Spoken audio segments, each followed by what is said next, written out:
अल्हम्दुलिल्लाह नहमदुहु व नस्तईनुहु व नस्तगफिरुहु व नु'मिनु बिही व नतवक्कलु अलैहि व नऊज़ु बिल्लाहि मिन शुरूरि अनफुसिना व मिन सय्यिआति अमालिना मन यहदिहिल्लाहु फला मुज़िल्ल लहु व मन युज़लिलहु फला हादिय लहु व नशहदु अन ला इलाहा इल्लल्लाहु वहदहु ला शरीक लहु व नशहदु अन्न सय्यिदना व सनदना व मौलाना व हबीबना मुहम्मदन अब्दुहु व रसूलुहु सल्लल्लाहु अलैहि वसल्लम। अम्मा बादु फ़अऊज़ु बिल्लाहि मिनश शैतानिर रजीम। बिस्मिल्लाहिर रहमानिर रहीम।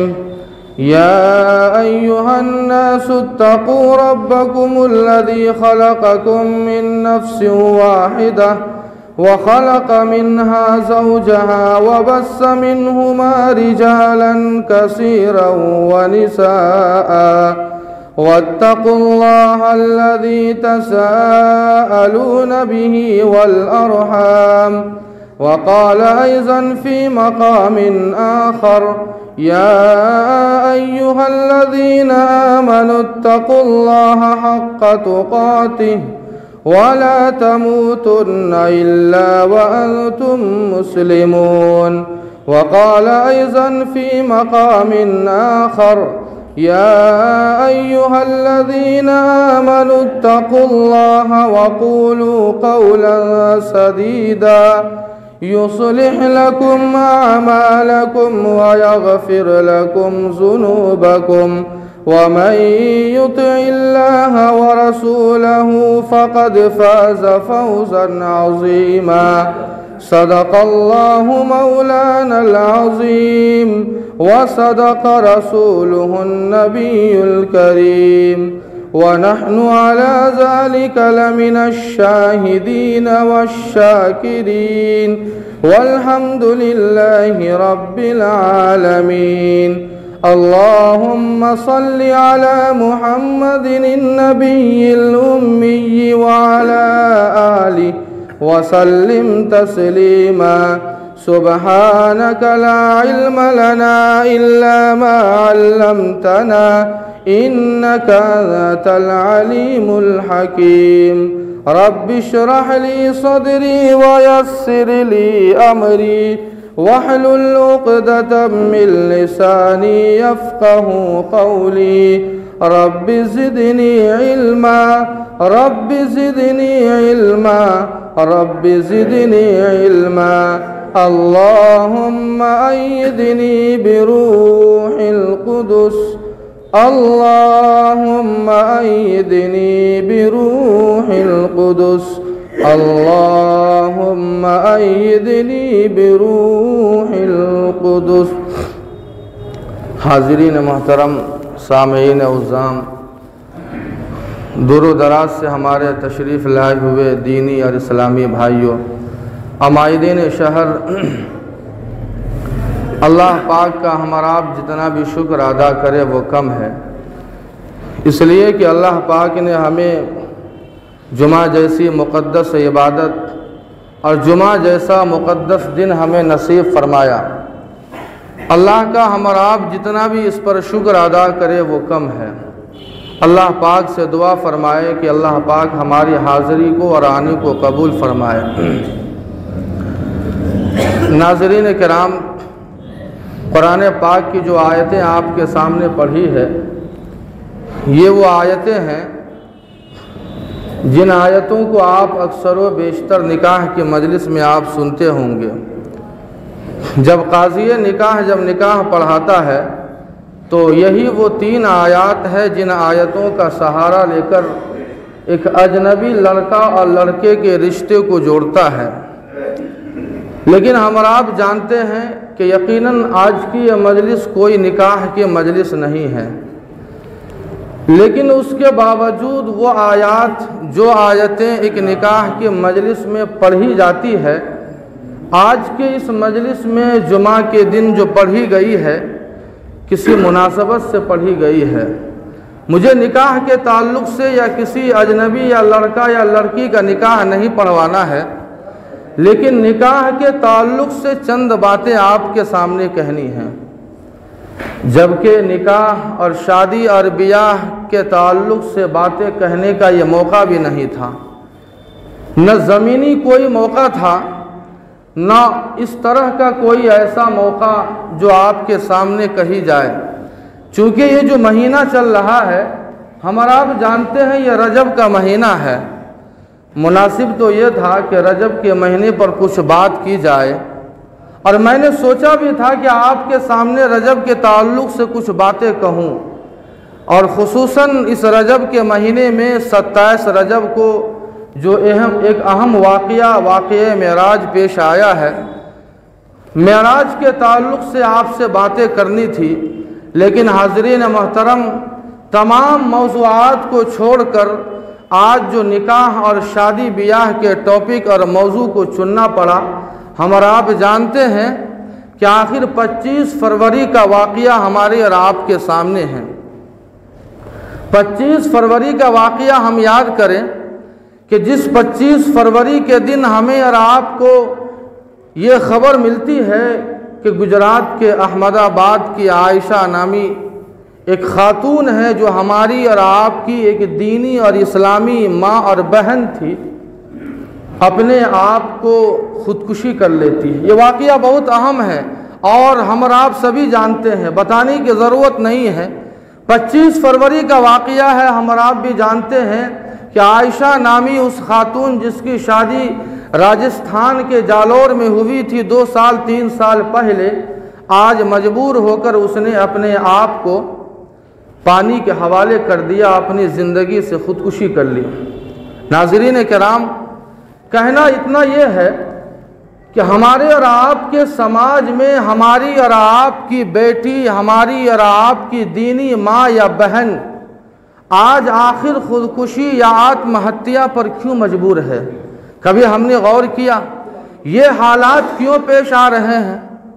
आखिर ये हालात किसने मजबूर कर दिया कि आखिर हमारी माँ और बहनें इस बात पर मजबूर हो जाए कि वो ख़ुदकुशी कर ले? ज़िंदगी अल्लाह की बहुत बड़ी नेमत है। इतनी बड़ी नेमत है कि इंसान इस ज़िंदगी के वास्ते अपनी तमाम चीज़ों को कुर्बान करने को भी तैयार हो जाता है। अल्लाह के नबी सल्लल्लाहु अलैहि वसल्लम की वो हदीस आपने सुनी होगी। अल्लाह के नबी फरमाते हैं कि निअमतानि मग़बूबुन फ़ीह कसीरुम मिनन नास अस्सिहतु वल फ़राग़, कि अल्लाह की 2 नियामतें ऐसी हैं कि जिस नियामत के ताल्लुक़ से इंसान धोखे में पड़ा हुआ है। इंसान ये सोच रहा है कि हमें दोबारा वो नियामत मिलेगी, लेकिन वो नियामत इंसान के हाथ से जाने के बाद वो दोबारा नहीं मिलती है। वो नियामत कौन सी है? अस्सिहतु वल फ़राग़, एक सेहत, तंदुरुस्ती, ज़िंदगी, और दूसरी फ़रागत है। नाज़रीन किराम, ये ज़िंदगी हमारी और आपकी नहीं है। ये ज़िंदगी जो अल्लाह ने हमें दी है, ये अमानत के तौर पर दी है। हम इसके मालिक नहीं हैं, हम सिर्फ अमीन हैं, अमीन। और याद रखें, एक मालिक को अपनी मिल्कियत में इख्तियार होता है तसर्रुफ़ का, लेकिन अमीन को उसकी अमानत में तसर्रुफ़ का इख्तियार नहीं होता है। आपका या हमारा अगर कोई दोस्त अगर बाहर कहीं रहता है, अगर हमारे या आपके खाते में पैसा भेज दे 10,000 रुपया ये कहकर कि दोस्त ये मेरे घर में दे देना, तो यकीनन हम उस पैसे के मालिक नहीं होते हैं, उसके अमीन होते हैं।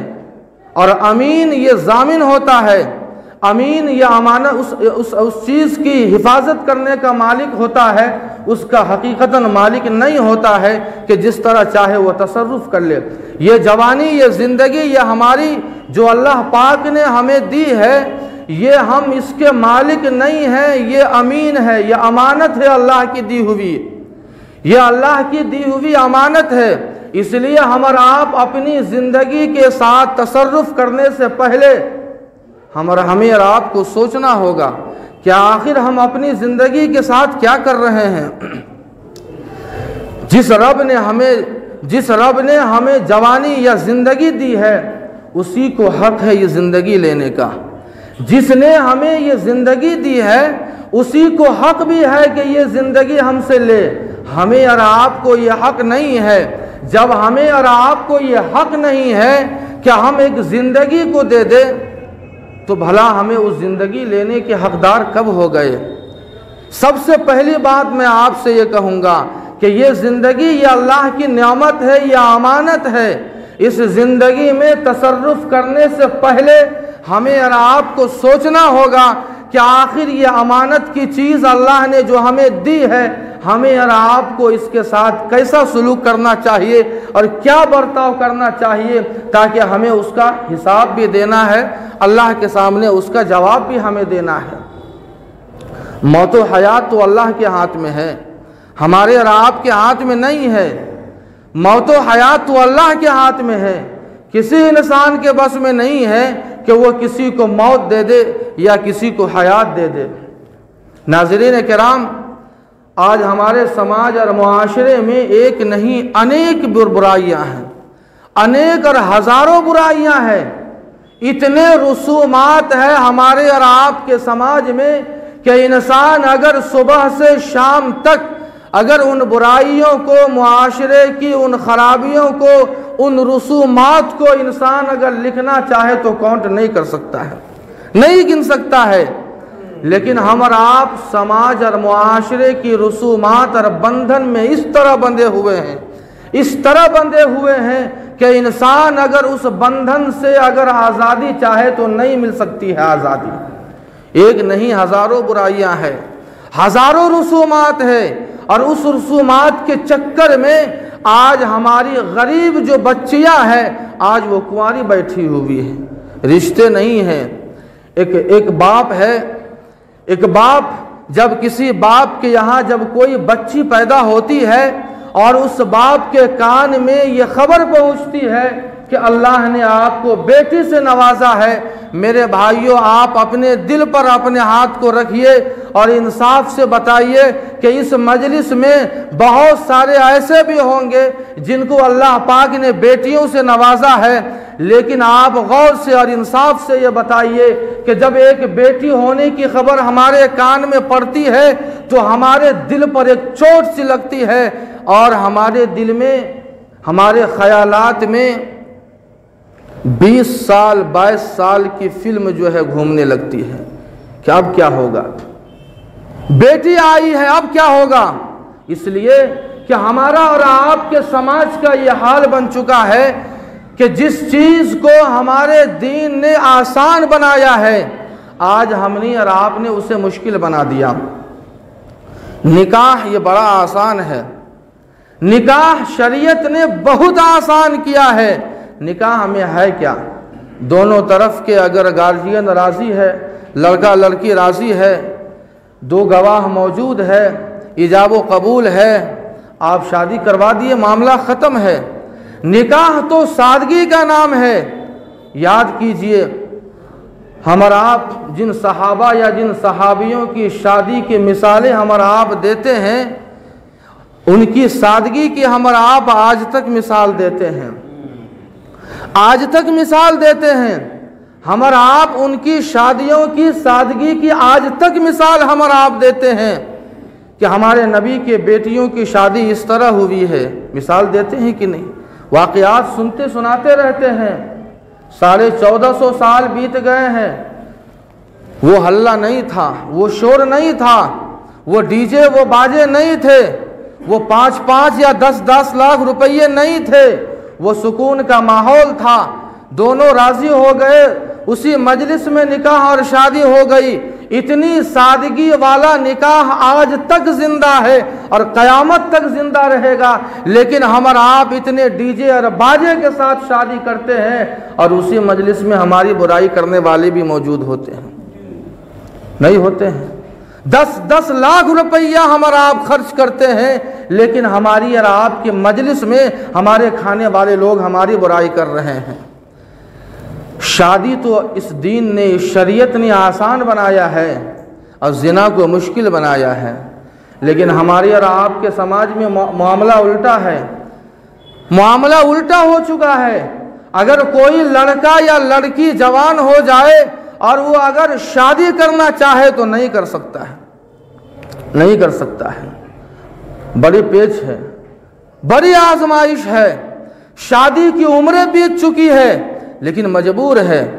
समाज के रसूमात, उतने पैसे नहीं है, कम से कम तो 10 लाख चाहिए। उतने पैसे कहाँ से आएंगे? इतना महंगा हमने शादी और ब्याह को कर दिया है। और जिना जिसको इस दीन ने, शरीयत ने मुश्किल किया था, आज आसान हो चुका है। आज आसान हो चुका है, इतना आसान हो चुका है कि आप अगर सोशल मीडिया पर है, आप फेसबुक या व्हाट्सएप चलाते हैं तो आपके लिए जिना करना बिल्कुल आसान है। हजरात मोहतरम, ज़रा गौर कीजिए, शादी तो सादगी का नाम है। 2 मिसालें मैं आपके सामने देता हूँ। हजरत अब्दुर्रहमान बिन औफ रज़ी अल्लाह अन्हु का नाम हमने सुना होगा। बड़े जलीलुल क़द्र सहाबी है और बड़े गनी, अल्लाह ताला ने मालो दौलत से खूब नवाजा था। हजरत अब्दुर्रहमान बिन औफ रज़ी अल्लाह ताला अन्हु हुजूर की मजलिस में बैठे हैं। हजरत अब्दुर्रहमान बिन औफ के शरीर पर कुछ परफ्यूम था, कुछ खुशबू, कुछ रंग था। उस ज़माने में जो भी खुशबू हो, हुजूर ने देखा तो हुजूर ने पूछा कि माज़ा अंजुरु या अब्दुर्रहमान, कि अब्दुर्रहमान तुम्हारे बदन पे हम क्या देख रहे हैं, ये खुशबू कहाँ से आ रही है? हज़रत अब्दुर्रहमान बिन औफ ने हंसते हुए कहा कि अल्लाह के नबी, रात में मैंने शादी की है। क्या कहा? रात में मैंने शादी कर ली है। कौन मौजूद है?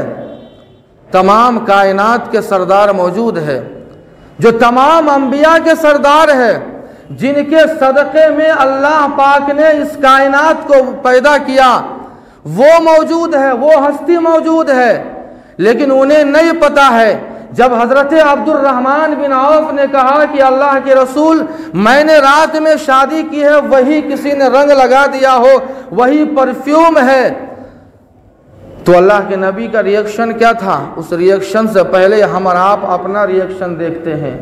हमारे और आपके समाज में हमारा भतीजा, हमारा बेटा, हमारा पोता, समाज का रहने वाला अगर कोई लड़का शादी कर ले या कोई शख्स अपने बेटे की शादी कर ले, किसी को खबर नहीं, वैसे तो खबर करनी चाहिए, लेकिन अगर बाय चांस अगर किसी मशगूली की वजह से अगर नहीं खबर कर सका, बाद में शादी हो गई, तब हमने उन्हें खबर किया, तो हमारा क्या रिएक्शन होता है? ज़िंदगी भर के लिए हम और आप उसका बायकॉट कर देते हैं। यही रिएक्शन होता है। बात तक नहीं करते हैं हम और आप, खाना पीना, सलाम कलाम, आना जाना, सब कुछ हम छोड़ देते हैं। लेकिन अल्लाह के नबी पर कुर्बान जाइए, जिस नबी के मानने वाले हम और आप हैं, जिस नबी के नाम पर आज हम रोटियां तोड़ते हैं, उनका रिएक्शन सुनिए। अल्लाह के नबी ने हज़रत अब्दुर्रहमान बिन औफ से फरमाया कि बारकल्लाहु लक वजमा बैनकुम अल खैर वल मुहब्बा, कि अल्लाह पाक तुम दोनों के दरमियान उल्फत व मोहब्बत पैदा फरमाए। ये रिएक्शन है। सहाबा मौजूद है, ये नहीं कहा साहबा ने, अरे अब्दुर्रहमान, तुम तो हमारे साथ सुबह सुबह चाय पीते हो, एक दस्तरखान पे हम खाते पीते हैं, हमारी दोस्ती यारी है, तुमने शादी की, हमें खबर भी नहीं किया, इतनी बेवफाई। कुछ नहीं, सबों ने दुआ दी और दुआ देते हुए रुखसत कर दिया। ये पहले मिसाल है। दूसरी मिसाल आप सुनिए। हज़रत सईद बिन मुसय्यब रहमतुल्लाहि अलैह बड़े ताबई गुजरे हैं। उनके एक शागिर्द थे जिनका नाम था अब्दुल्ला। एक दिन उनके दर्स में अब्दुल्ला नामी शागिर्द गैर हाजिर है। हज़रत सईद बिन मुसय्यब ने फरमाया कि ये अब्दुल्ला कहाँ गया? तो बच्चों ने कहा कि हज़रत उनकी बीवी का इंतकाल हो गया, इसलिए वो गम की वजह से वो 3 दिन नहीं आएंगे। 3 दिन बीत चुके। 3 दिन के बाद चौथे दिन वह अब्दुल्ला नामी हज़रत सईद बिन मुसय्यब के शागिर्द आते हैं। हज़रत सईद बिन मुसय्यब ने कहा कि बेटा तू गया कहाँ था? तो अब्दुल्ला नामी उस शागिर्द ने कहा कि हज़रत मेरी बीवी का इंतकाल हो गया था, मैं गम में था, इसलिए मैं नहीं आ सका। हज़रत सईद बिन मुसय्यब ने कहा कि शादी करोगे? शादी करोगे? तो अब्दुल्ला नामी उस शागिर्द ने कहा कि हज़रत मुझे कौन लड़की देगा, मैं गरीब आदमी, मेरे घर पे तो छत भी नहीं है, मुझे कौन बेटी देगा? मुझे कौन बेटी देगा इस समाज में, जिस समाज में मेरे पास कुछ नहीं है। हजरत सईद बिन मुसय्यब ने कहा क्या ऐसा है कि तुम मेरी बेटी से शादी करोगे? तो वो अब्दुल्ला नामी शागिर्द घबरा गया कि मेरे उस्ताद मैं उनकी बेटी से शादी करूँ, ऑफर आया है। सोचा कि इससे बढ़कर खुशबख्ती मेरे लिए क्या हो सकती है। चुनांचे उन्होंने हाँ भर दी। सादगी की मिसाल देखिए। हजरत सईद बिन मुसय्यब ने जब देखा कि जब अब्दुल्ला नामी उस लड़के ने हाँ भरी तो हजरत सईद बिन मुसय्यब सारे मजमे के सामने खुतबा निकाह पढ़ा, शादी कर दी। सईद बिन मुसय्यब शाम में घर लौटते हैं। पूरा दिन सुबह से रोज़ा था। अब्दुल्ला नामी वो शागिर्द जब घर लौटते हैं, शाम में इफ्तार के लिए बैठे हुए हैं। सूखी रोटी थी, सूखी रोटी को पानी में भिगा कर इफ्तारी कर रहे थे।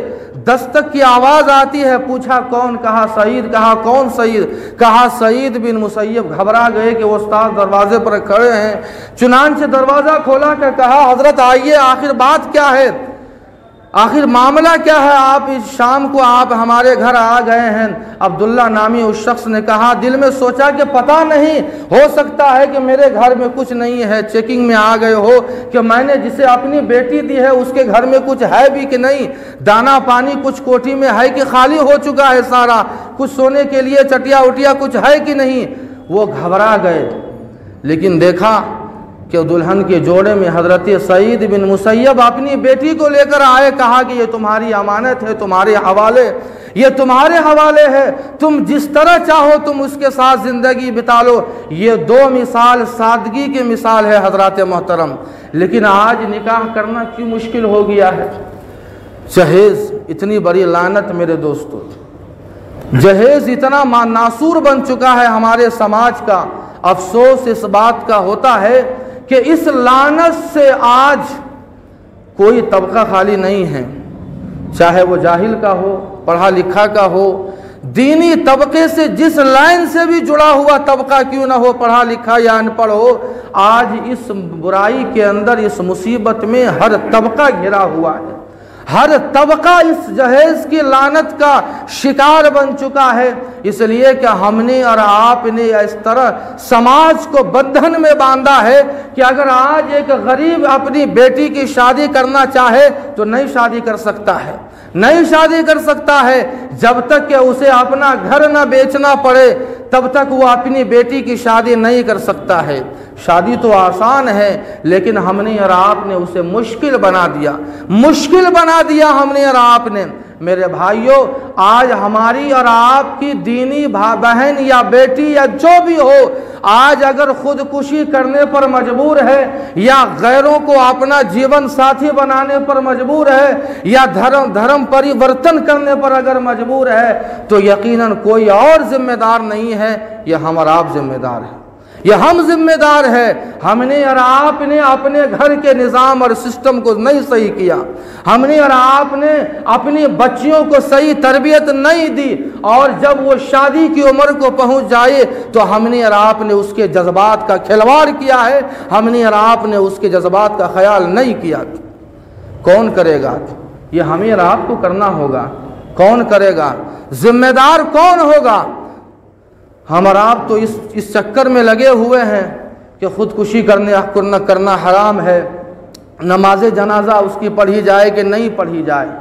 कुरान और हदीस के इबारत और नुसूस के रट कर ये समझ लेना कि ख़ुदकुशी करना हराम है, उसका जनाजा पढ़े या ना पढ़े, कतई नज़र इन तमाम मसाइल से। लेकिन हमें पहले ये सोचना होगा कि आखिर ख़ुदकुशी और आत्महत्या का मामला कब रुकेगा और हमारे समाज से ये जहेज़ जैसी लानत का ख़ात्मा कब होगा। लेकिन ये जहेज़ ये आया कैसे? आखिरी बात मैं बताकर अपनी बात को ख़त्म कर दूंगा। ये जहेज़ की बुराई आई कैसे? इस्लाम का कानून है एक मीरास का, जिसने लड़का और लड़की दोनों को हक दिया है। लिज़्ज़करि मिस्लु हज़्ज़िल उन्सयैन। अगर दो रुपया अगर बेटा को मिलेगा तो 1 रुपया बेटी को, ये निज़ाम है, कानून है मीरास का। लेकिन जब से हमने और आपने अपनी बेटियों का हिस्सा हमने विरासत से ख़त्म कर दिया, ये जहेज़ हमारे और आपके ऊपर मुसीबत जो है, ये लानत हो, ये सवार हो चुकी है।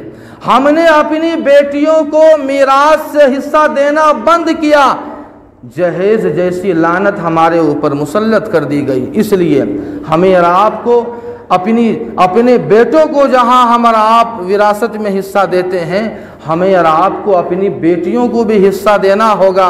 और अजीब मामला है कि अगर हमारी और आपकी बहन, चूँकि बाप का इंतकाल हो गया, तो बहन अगर आ जाए हिस्सा लेने तो उसे बुरी नज़र से देखते हैं, ऐब की नज़र से देखते हैं, बुरा भला कहते हैं। अगर हम दे भी देते हैं तो जाते जाते क्या कहते हैं अपनी बहन को कि जा, आज से तेरा और मेरा रिश्ता ख़त्म, न तू मेरी बहन है न मैं तेरा भाई है, कौन बहना कौन भाई, कोई रिश्ता नहीं, आज से आज इस घर में कोई तेरा हक और हिस्सा नहीं है।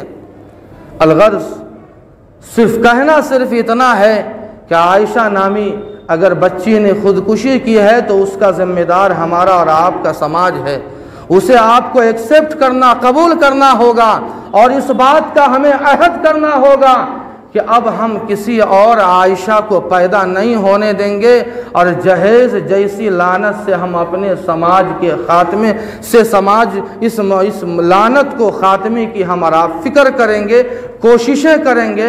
अल्लाह पाक से दुआ है कि अल्लाह पाक हम सबों को जहेज़ जैसी लानत से हिफाजत फरमाए। वमा अलैना इल्लल बलाग।